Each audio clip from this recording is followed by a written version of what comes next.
Hi, good morning everyone. For today's lesson or this week's lesson, we would actually focus on argumentative essay. This is an essay which requires you to convince your fellow readers to accept an idea or change their perception or even their opinion, as well as asking them to adopt a solution or move them into an action based on strong, distinct position presented on a specific issue. In short, it is about you convincing them based on your set of judgment, as well as providing them with evidence as well as explanation. So for the first part, you will be watching a video that would tell you or expose you to the part on argumentative essay.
Okay, so that is just an introduction for you to have on, for you to take on the idea of an argumentative essay.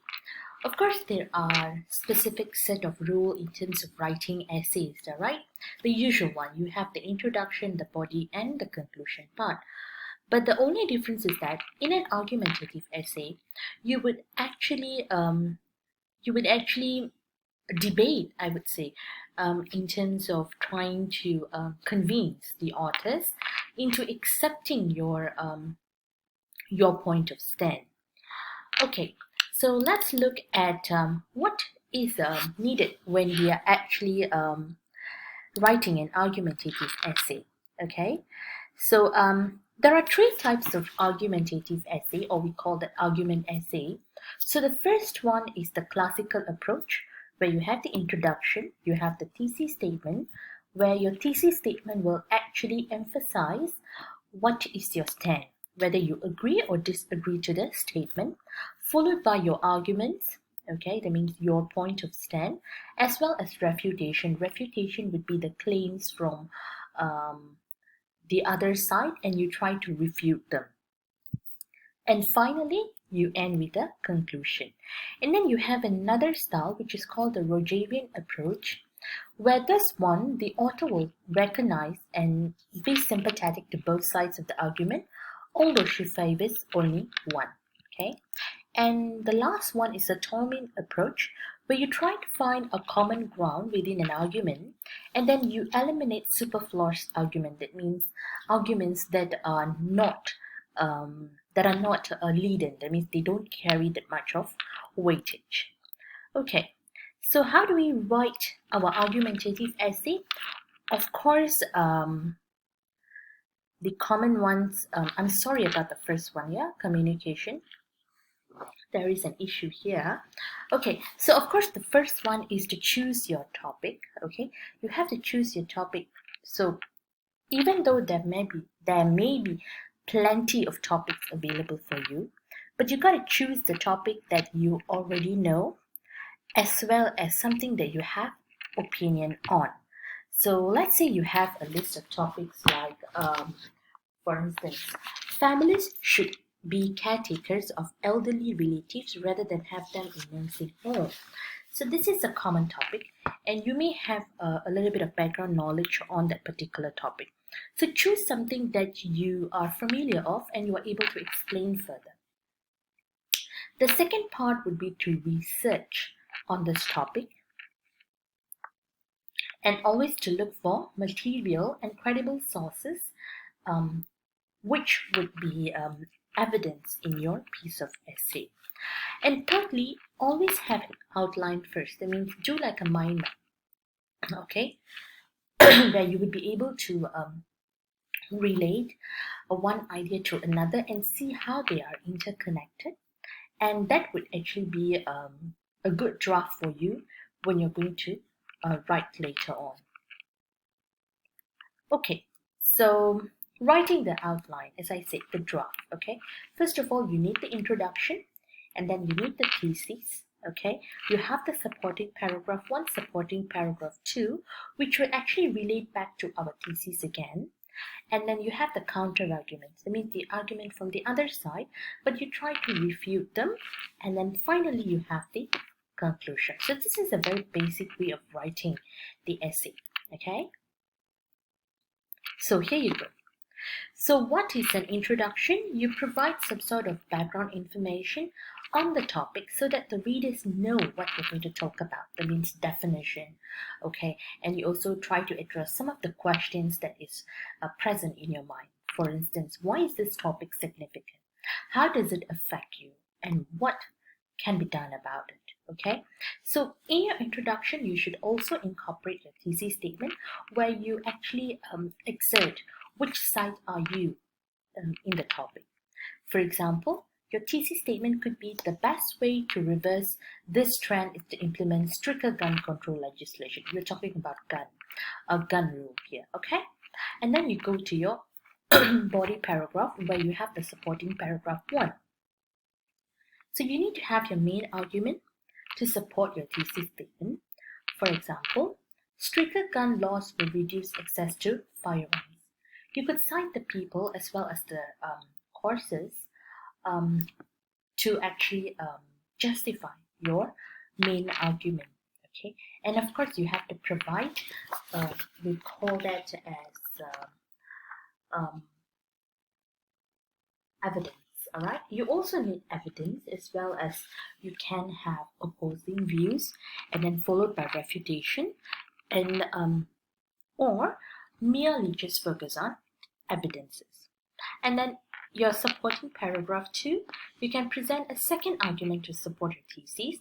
For example, from certain probably a credible research, stricter gun laws reduce homicide by firearms by how many percentage, and then you provide more explanation, or you can even go on with opposing view as well as refutation. Let's say you don't want to touch on opposing view in both of your supporting paragraph. Then you can have another paragraph known as counter arguments, okay? So you talk about the other side of the idea. That means the other side where you don't agree, and then you try to refute the counter arguments.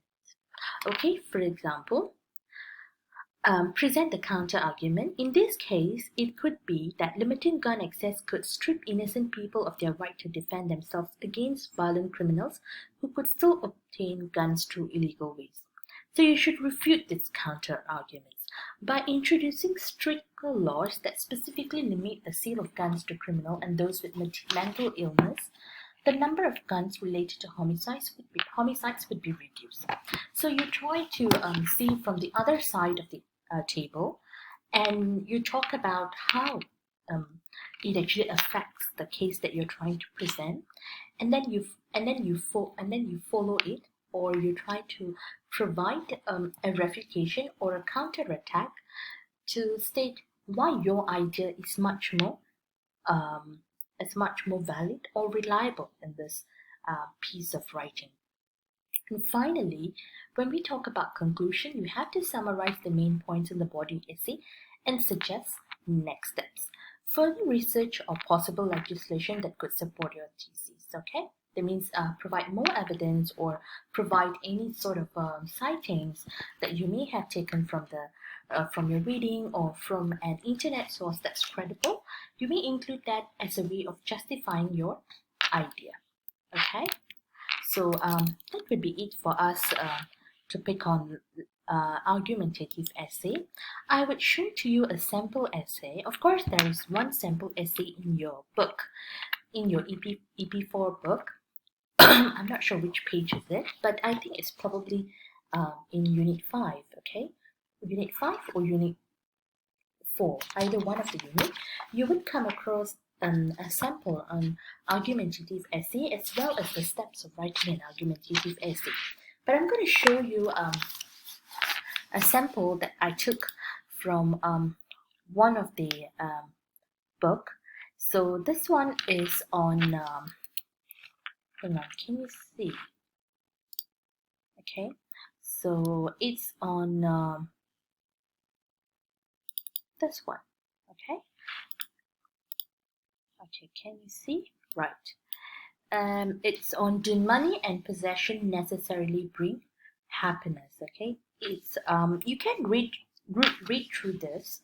I would put this piece of work in a PDF form, so you can just read through this essay and see how the author tried to use the technique of argumentative essay to exert or to assert which side is she standing on. Okay, for example, the topic is about, do money and possession necessarily bring happiness?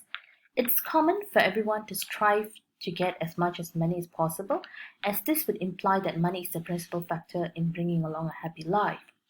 After all, money and possession would provide us with comfort, give us higher standard of living. With money, we can afford modern appliances such as washing machine, the television, and the computer. These things help make our homework easier, entertain us, and let us manage our school or office work more efficiently and conveniently. So in this introduction, you realize that the author is talking about both, okay?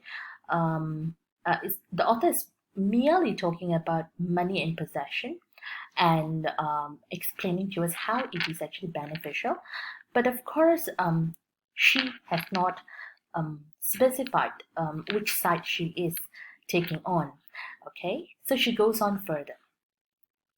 Despite a fast-paced world, these possessions allow us to have more free time to spend with our loved ones and be more rested and relaxed. This surely leads to happiness because closer relations within the family are forged and enhanced. Okay, so she is on the side of money and possession. She's telling that when you have money and possession, you are much more relaxed because most of your chores are being done by machineries or things that you have actually purchased using the money. Okay, so she goes on further talking about why this is relevant. Okay, so you can read through, okay, and see how this is actually been used in writing your argumentative essay. Okay, all right, so that would be it for you to pick from what I have shared today. Probably you can try on a bit of exercise that I have posted in Google Classroom, where you would be required to complete a draft for the topic that is listed below as a homework for our lesson today. In case if you have issues or if you do not understand any part of writing this essay, please let me know. All right? Thank you.